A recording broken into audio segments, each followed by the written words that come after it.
Memo Fantasma es uno de los traficantes más renombrados en estos últimos años, ya que cuenta con una historia fascinante al lograr pasar desapercibido durante un par de décadas ante las autoridades, pero que siempre se movió en las más altas esferas de la criminalidad colombiana. En este video te cuento toda su historia. Sean todos bienvenidos a Narraciones Criollas.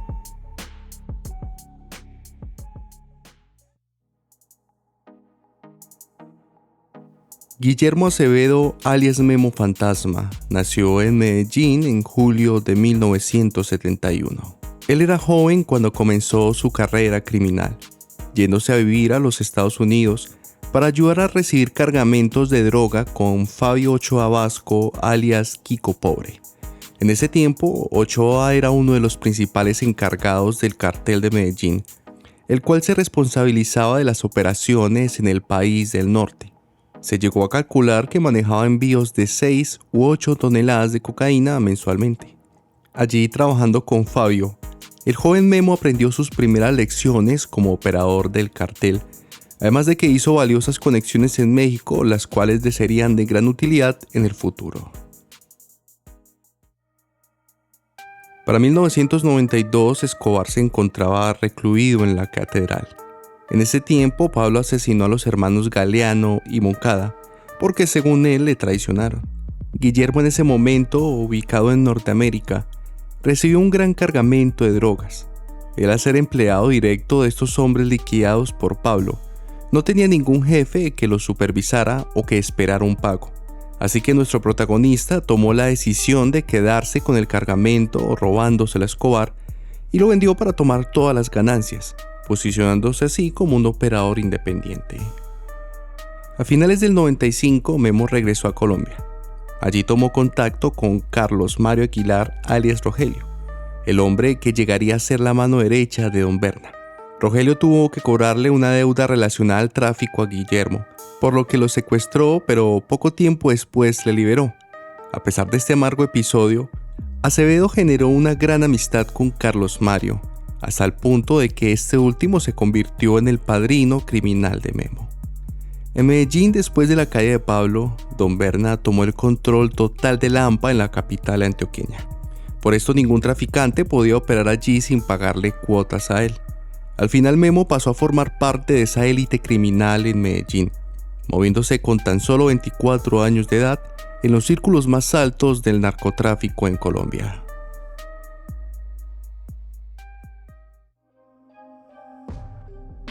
Memo para el 97 ya contaba con una ruta de contrabando a Estados Unidos vía México, pero no lograba conseguir la suficiente cocaína para suministrar a sus compradores. Por este motivo colocó un laboratorio en Yarumal, Antioquia. En ese momento el paramilitarismo al mando de los hermanos Castaño estaba creciendo bastante, expandiéndose por fuera de la región del Urabá, llegando también a Yarumal. Acevedo, al montar su laboratorio allí, recurrió en una falta para con los Castaño, ya que estaba operando sin la autorización de estos. Por eso llamaron al traficante a que rindiera cuentas. Guillermo conoció a Carlos Castaño acompañado de Don Berna, y Castaño le dio la opción de pagar por su error o de formar parte del paramilitarismo. Memo aceptó, por lo cual de manera oficial obtuvo la protección de quien en ese entonces sería una de las organizaciones más temidas del país. Vicente Castaño le presentó a Memo a un poderoso traficante que trabajaba también con los paramilitares, Carlos Mario Jiménez, alias Macaco. Los Castaño le pidieron a Guillermo que junto a Macaco conquistaran el sur del departamento del Bolívar para ellos, siendo este un territorio donde yacía la materia prima para la cocaína. Memo debía proporcionar el dinero y Macaco los hombres. Ya para ese entonces, Memo, trabajando con los Castaño, adquirió un nuevo alias, el cual era Sebastián Colmenares.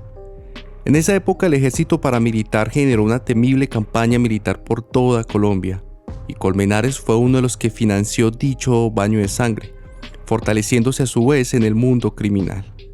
Según fuentes de información, se calcula que entre el 97 y el 99, el laboratorio de Memo produjo unas 65 toneladas de coca. Esta droga salía de Colombia a través de la costa caribe en botes y en lanchas rápidas.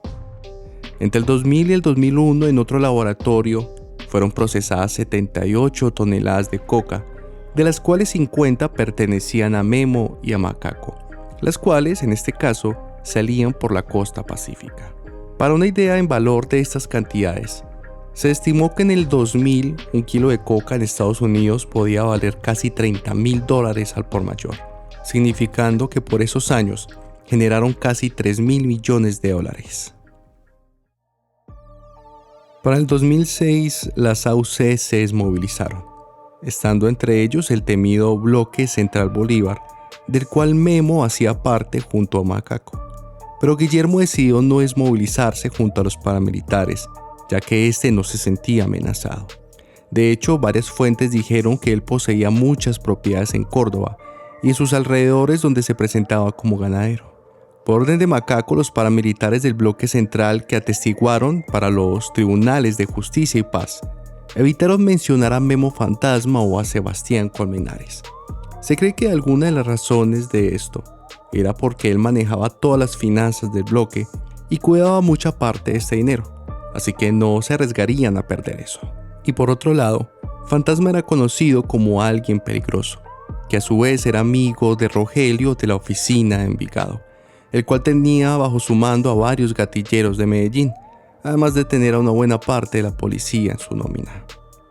A pesar de que la cúpula paramilitar estaba en prisión y los hermanos Castaño muertos, la era de las AUC había terminado, pero Memo continuaba manejando el dinero y los bienes del Bloque Central, aunque con el tiempo, Sebastián Colmenares desapareció y nunca se volvió a saber de él. Después de miles de muertos por parte del bloque y cientos de millones de dólares en narcotráfico, simplemente desapareció como si nunca hubiera existido. Sin embargo, Memo Fantasma estaba muy vivo y con una cuantiosa fortuna.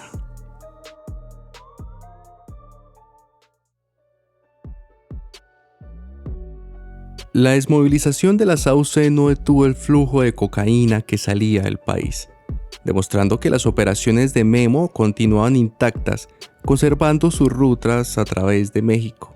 Él seguía con su poderío, teniendo algunos socios claves aún en libertad, como alias Rogelio, quien para ese entonces dirigía la oficina de Envigado ya que Don Berna estaba preso. Sin embargo, su suerte estaba a punto de acabar.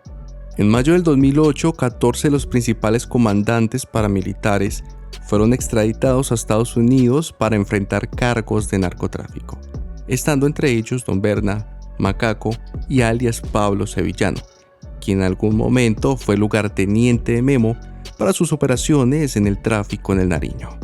Esto generó que Guillermo perdiera parte de su protección, dependiendo así totalmente de la oficina de Envigado.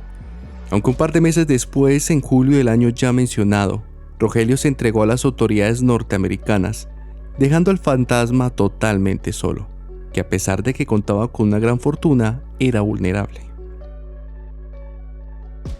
Memo por esto comenzó a borrar sus rastros en el AMPA, así como a sus contactos que pudieran conducir a él, incurriendo presuntamente en ciertas ocasiones al asesinato. Acevedo aún compraba muchos policías, además de manejar a algunos políticos que le hacían favores para que, junto a la policía, le desaparecieran archivos judiciales y desviaran investigaciones que le pudieran implicar. El Fantasma salió de Medellín después del 2008. No contaba con órdenes de arresto pendientes en ese entonces, desapareciendo así y llevándose sus millones con él, aunque esa cantidad de dinero era bastante complicada de ocultar. A pesar de que tenía experiencia lavando dinero, este último siempre dejaba rastros en sus operaciones. En el mundo actual ya no hay manera de que los medios digitales no se tengan huellas, pero durante un tiempo él logró escapar de todo borrando su información de la red, implementando medidas extremas de seguridad. Un investigador afirma que después de un tiempo logró confirmar que Memo se había trasladado de Medellín a Madrid, España, y allí había creado 2 compañías bajo su nombre real. A pesar de que fue un terrible criminal en su país natal, gracias a su pericia logró vivir en España sin que nadie le molestase o le persiguiese.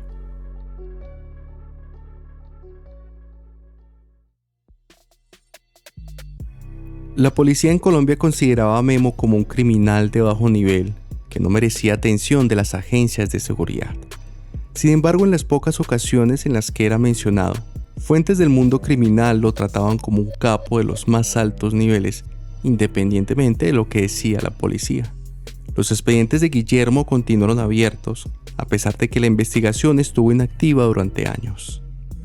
Esto cambió para el 2015, cuando la periodista Ana María Cristancho publicó un artículo en el periódico El Espectador titulado El narco fantasma, revelando ante el país que el nombre del narco que durante tanto tiempo en las sombras era Guillermo Camacho, aunque aquellos que investigaban sobre este hombre encontraron muchos tropiezos por fuentes policiales tanto de Colombia y Estados Unidos, que decidieron guardar silencio y no hablar nada sobre este personaje, y le recomendaban a los periodistas no indagar sobre él, ya que era bastante peligroso.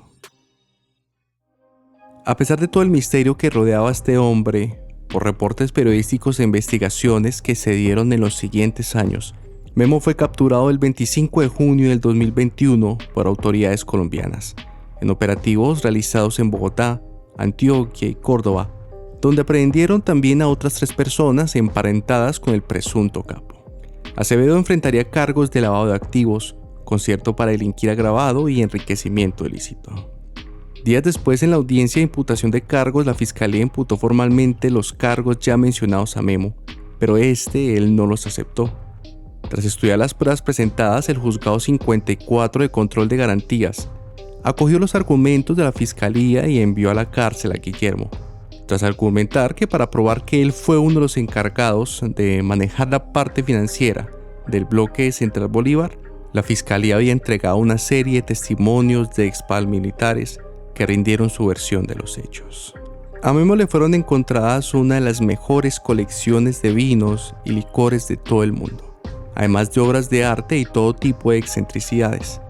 Él, a pesar de que vivía en España, había regresado a Colombia para dirigir sus empresas desde Medellín y Bogotá, lugar donde fue capturado después de que la policía hiciera un exhaustivo seguimiento a su residencia y negocios, que por mucho tiempo se había hecho pasar como un reconocido empresario y constructor. También durante las diligencias del allanamiento, las autoridades encontraron un caudal de pruebas que evidenciarían cómo el presunto delincuente habría incrementado su patrimonio en más de 17.000 millones de pesos.